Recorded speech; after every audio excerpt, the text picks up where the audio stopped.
Инде Раббыбыз үзенең изге китабында Әл-Инсан кеше сүрәсенең башында беренче аятында безгә сорау бирә һәм дәвам итә. Кешенең искә алынмый торган бер нәрсәдә булган чагы үтмәдеме диде. Кешенең искә алынмый торган бер нәрсәдә булмаган чагы үтмәдеме ди.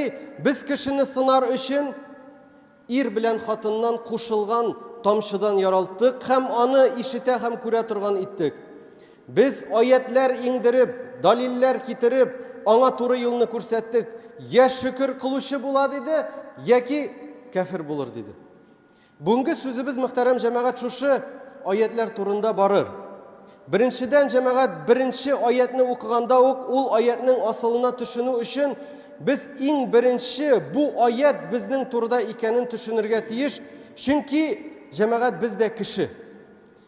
Кеше дигәндә Раббыбыз гомумән кешелекне генә түгел, шәхсән минем, шәхсән синең, шәхсән сезнең турыда әйтә. Мин бөтен кешеләр турында түгел, иң беренче чиратта нәкъ менә кеше дигәндә, инсан дигәндә Аллаһ Раббыбыз инсан дип мөрәҗәгать иткәндә нәкъ менә башта нәкъ үзем турында уйларга тиеш. Бөтен кешелек турында түгел. Чөнки мин дә кеше. Кешенең искә алынмый торган бер нәрсәдә булган чагы үтмәдеме ди. Күз алдыгызга китерегез әле, шушы дөнья яратылганнан алып шушы көнгә кадәр үткән миллиардлаган еллар вакыт эчендә булдымы шундый вакыт кешенең халәте. Кешенең хәле шундый иде, кайчан аның турында сөйләшү, хәтта телгә алу, хәтта искә төшерү дә уят һәм бер сәер булган вакыт булмадымы? Аллаһ Тәгалә безгә бик гади сорау бирә. Булдымы ул вакыт, кайчан синең турыда бер кеше дә белмәде? Синең турыда бер кеше сөйләшмәде? Булдымы шул вакыт, кешеләр синең турында хәтта сөйләшергә уялалар иде, хәтта инде син бу дөньяда булган булсаң да. Син инде яралгы халәтендә булган булсаң да, кешеләр хәтта синең турыда сөйләшергә уялалар иде. Һәм шунда ук икенче аятта Аллаһ Тәгалә әйтә: "Без ди кешене сынар өчен ир белән хатыннан кушылган тамчыдан яралттык." Раббыбыз монда бик нәзакәтле, ягъни бик деликат теманы безгә күтәрә. Ничек бу ике сыйыклык кушыла һәм әни карынында йөклелек чоры башлана. Бу әлбәттә еш сөйләшә торган тема түгел һәм бу темага хәтта безгә дә сөйләшергә уңайсыз. Алдагы аятта Аллаһ Тәгалә әйтә: "Син шундый әйбер булдың, хәтта синең турыда искә төшерү дә уңайсыз иде." Син шундый халәттә булдың, хәтта синең турында кире кайтып искә төшерергә дә уңайсыз. Ләкин ни өчен Аллаһ Раббыбыз безгә моны искә төшерә һәм бу сорауны куя? Ни өчен безгә нәкъ шушының турында искә төшерә һәм безгә шушы сорауны куя? Галимнәр әйтүенчә, бу галәм, менә без белгән халәттә бу галәм 13 миллиард ел инде менә шундый халәттә тора. Безнең җир шарыбыз 4-5 миллиард ел диләр, менә шушы халәттә тора диләр галимнәр, ләкин шушы вакыт аралыгы эчендә безне беркем белмәде моныңча. Безнең турында беркем сөйләшмәде һәм безнең турында беркем искә алмады, безне искә төшерүче булмады. Без кешелек тарихында яхшы яктан, начар яктан зур эзләр калдырган кешеләрне беләбез. Өйрәнәбез аларның тормышларын, аларның исемнәрен беләбез. Өйрәнергә мөмкинбез, ләкин алар безне белмиләр. Алар безнең өчен бар, ләкин без алар өчен юк. Тарих өчен безнең тормышта без үзебездә моңарчы мөһим түгел иде. Хәтта инде без яратылгачтан да, хәтта инде кичкенә генә, инде ит кисәгенә әйләнгәндә дә безнең турында хәтта әниләребез дә белмәде. Без бар идек, ләкин безнең турында хәтта әниләребез белмәде. Аларның тәннәренә үзгәреш керә башлаганчы. Хәтта тәннәренә үзгәреш керә башлагачтан да, инде алар безнең бар икәнлегебезне белгәннән соң да алар белмәделәр кем без. Малаймы, кызмы? Биек булабызмы без? Тәбәнәк булабызмы? Таза булабызмы? Ябык булабызмы? Тәрбиябез нинди була? Хулкыбыз нинди була? Алар аның турында белмәделәр. Һәм белә дә алмыйлар иде. Кеше дөньяга килә. Кеше дөньяга килә, инсан сүрәсенең сүзенең, инсан сүзенең бер тамыры диләр гарәп телендә унс. Унс дигән сүз ята диләр, ягъни мәхәббәт һәм игътибар. Мәхәббәт һәм игътибар. Кешеләр алар мәхәббәт һәм игътибар бирү чыганагы гына түгел. Без мәхәббәт бирәбез, без игътибар бирәбез башкаларга, ләкин шул ук вакытта без үзебезгә дә мәхәббәт, без үзебезгә дә игътибар таләп итәбез. Чөнки ул безгә кирәк.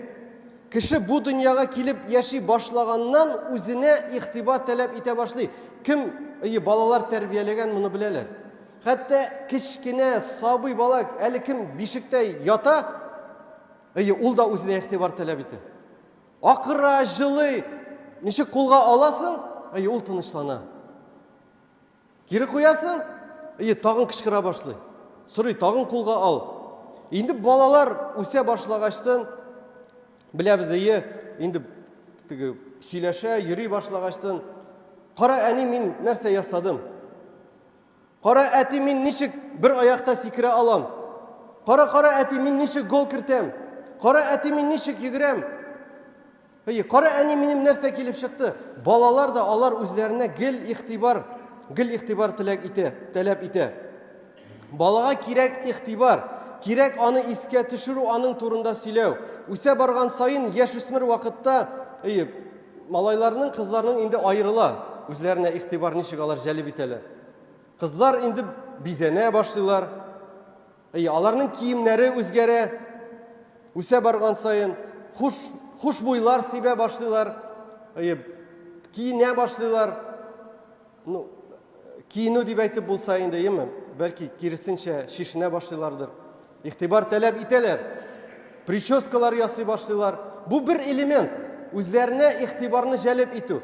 Әгәр яшүсмерләрне алсак, без дә яшүсмер булдык. Исегезгә төшерегез. Ничек егет вакытта игътибарны син үзеңә җәлеп итәсең? Синең киенүең, синең көчең, син күрсәтәсең үзеңне, көчеңне күрсәтәсең, киемеңне күрсәтәсең, үзеңнең матур ягыңны күрсәтәсең. Аннан соң китәм мотоцикллар, машиналар, занижайту машинаны, аның выхлопын кую, аны бүтән кеше ишетсен өчен, доңгыр анда ниндидер дополнительно машинага кую, тавыш чыгару элементлары, чыганаклары, булар барысы да кешенең үзенә игътибарны җәлеп итү.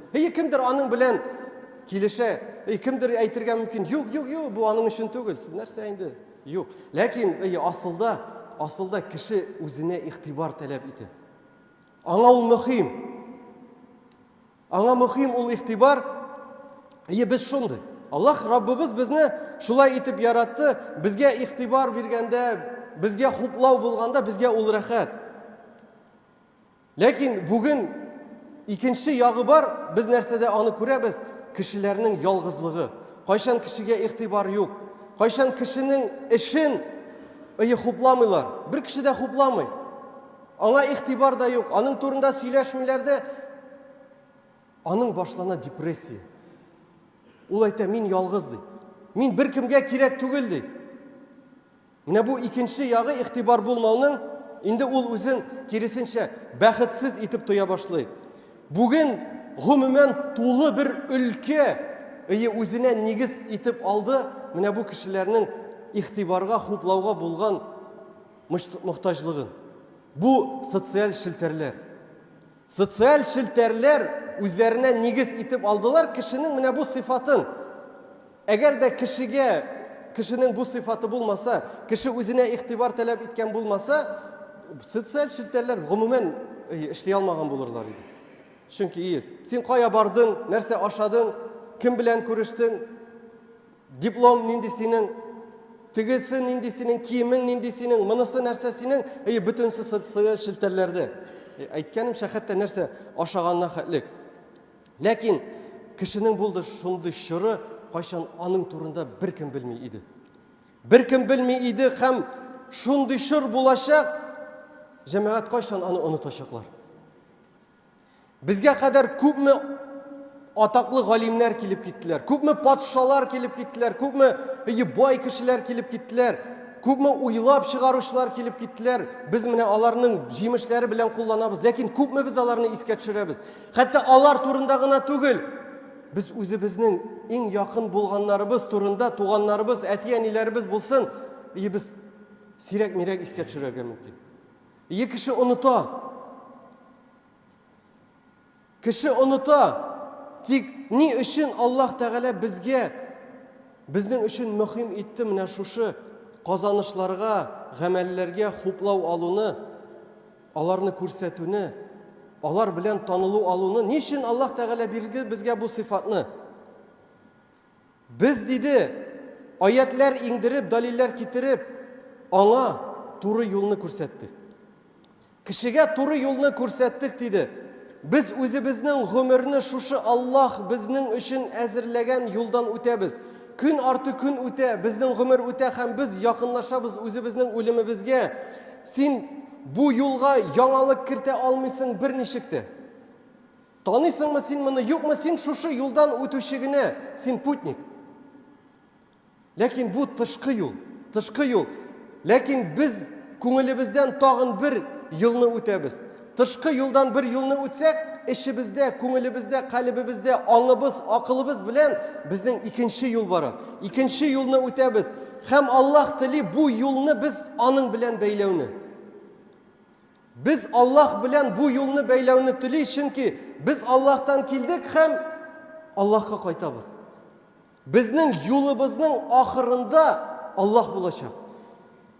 Biz акылыбыз һәм аңыбыз белән аның хуплауына, аның ихтибарына омтылырга тиешбез. Ләкин без гел хуплауны эзлибез башка мәхлуклардан.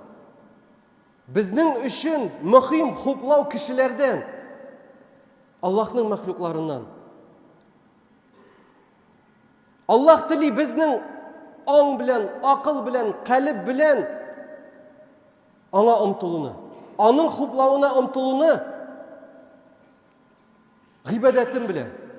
Ризамы минем гыйбадәтем белән Аллаһ. Ризамы минем гамәлләрем белән Аллаһ. Ризамы минем киемем белән Аллаһ. Ризамы минем муамәләтем белән Аллаһ.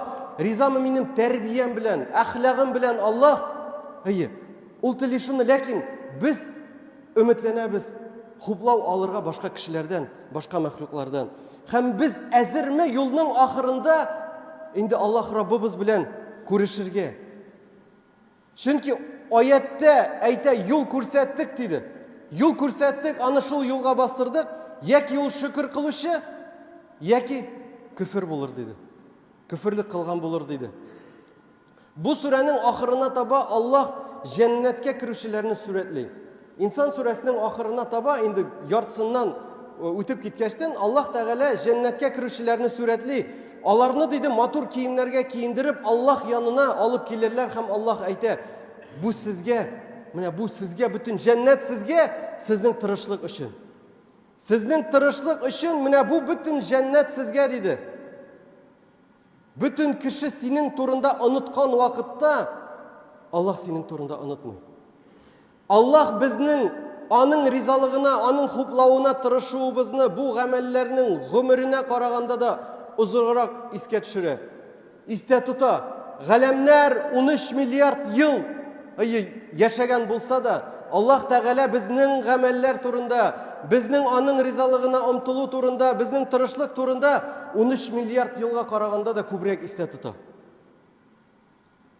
Аллаһ безгә салган менә бу хуплауга, ихтибарга булган мохтаҗлыкны без әгәр кешеләрдән эзлибез икән, biz әлбәттә бер кайчан да теләгәнебезгә ирешә алмаячакбыз. Чөнки бу кыска вакытлы. Мәңгелек хуплау, мәңгелек ризалык әлбәттә инде ул Аллаһта һәм бу безгә җитә. Аллаһның хуплавы, Аллаһның ризалыгы җәмәгать безнең өчен җитә. Чөнки Аллаһ җәннәттә аны күрсәтәчәк иншааллаһ. Шуңа күрә без һәр гамәлебезне, гыйбадәтебезне кылганда кешеләрнең тануына түгел, кешеләрнең хуплауына түгел, Аллаһның тануына һәм аның ризалыгына омтылырга тиешбез. Нәрсә, нинди нәтиҗә чыгара алабыз? Менә бу аятлардан. Иң беренче җәмәгать Аллаһ Тәгалә күрсәтә. Сезнең турында хәтта сөйләргә уят булган бер тамчы идегез ди, онытмагыз. Кайчан кешенең тәкәбберлеге үсеп китә, минлеге үсеп китә, искә төшерик. Без нәрсә идек? Кем идек без? Нинди тамчы идек без? Кайчан безнең бурныбыз әгәр дә шиелә башласа, искә төшер, син кем идең? Һәм Аллаһ Тәгаләгә салган бу безгә сыйфат, менә бу омтылу. Безне тануыбызны, безне хуплауны омтылу. Чөнки хәтта ир белән хатын да бергә яши башлагачтан, хәтта ирнең дә бар омтылу, хатын шулай ук аның хупласын, ниндидер гамәлләрен. Безгә ул кирәк. Хатын-кыз шулай ук ирдән көтә аны хуплауларын. Кайчан бер нинди ихтибар юк, хуплау юк, монда да гаилә таркала башлый. Шуңа күрә Аллаһ Тәгалә салды безгә моны. Бу сыйфатны Аллаһ Тәгалә салды. Һәм иң беренче чиратта без ул хуплауны, ул танылуны, ул игътибарны алсын өчен Аллаһтан. Иң беренче бу хуплау юнәлергә тиеш Аллаһка карата. Чөнки безнең тормышыбызда булырга мөмкин шундый мизгелләр, кайчан без коллективта булсын, эштә кешеләр белән безгә уят булырга мөмкин. Без куркырга мөмкин, без шушы Аллаһ Тәгалә безгә биргән юлны алып баруны. Безгә уят булырга мөмкин кешеләр алдында намаз уку. Коллективта ураза туту безнең өчен ничектер куркыныч, уят булырга мөмкин. Безгә күңелебезгә безнең өчен ниндидер авырлык булырга мөмкин. Ләкин 30 елдан соң бу коллектив, бу кеше әгәр дә сине юлда очрата икән, ул сине хәтта исенә дә төшермәскә мөмкин. Ул сине онытты, ләкин Аллаһ онытмый. Шуңа күрә кеше без төрле этаплар үтәбез. Һәр вакытта да без төрле этаплар үтәбез. Мәктәп, институт, коллектив, эш. Аннан соң гаилә, балалар, туганнар. Һәр этапта без карарга тиешбез. Бүген безнең гамәлебездән, бүген безнең гыйбадәтебездән, бүген безнең муамәләтебездән, бүген безнең адымнардан кешеләр түгел, Аллаһ ризамы? Кешеләр түгел, чөнки алар оныта. Синең балаң да онытырга мөмкин сине. Синең туганнарың да сине онытырга мөмкин. Мин әйтмим башка кешеләр турында, ләкин Аллаһ онытмый. Аллаһ онытмый һәм җәннәттә әйтә, менә бу сезнең тырышлыгыгыз өчен. Миллиард ел үтсә дә Аллаһ онытмый. Аллаһ бер вакытта да онытмый. Шуңа күрә җәмәгать, бу сүрәнең башында тамчыны ана карнында урнаштырдык диде. Бер тамчыны ана карнында урнаштырдык диде. Һәм аның бүтән ихтиҗларын канәгатьләндердек диде. Җылылык кирәк бар. Ризык кирәк бар. Анда бүтән әйбер бар бала өчен. Ләкин сүрәнең ахырында Аллаһ Тәгалә җәннәткә кергән кешеләрне сүрәтлей. Без аларның да ихтиҗларын канәгатьләндердек диде. Булса ана карнында бер нигъмәтләр, җәмәгать җәннәттә бүтәнләй башка нигъмәтләр булачак. Һәм Аллаһ Раббыбыз һәрберебезгә шушы юлда нык булып, шушы юлда калып, иң беренче хуплауны, игътибарны, ризалыкны Аллаһ Тәгаләдән өмет итеп, барлык гамәлләребезне аның ризалыгы өчен генә кылып, аннан гына өмет итеп кешеләрдән түгел. Һәм җәннәткә кергәчтән дә шушы тырышлыгыбызның нәтиҗәсен менә шулай Аллаһ Раббыбыз безгә күрсәтүен, инде һәм күрүебезне Аллаһ Раббыбыз һәр кемгә дә, һәр кайсыбызга да Аллаһ Раббыбыз насыйп итсә иде.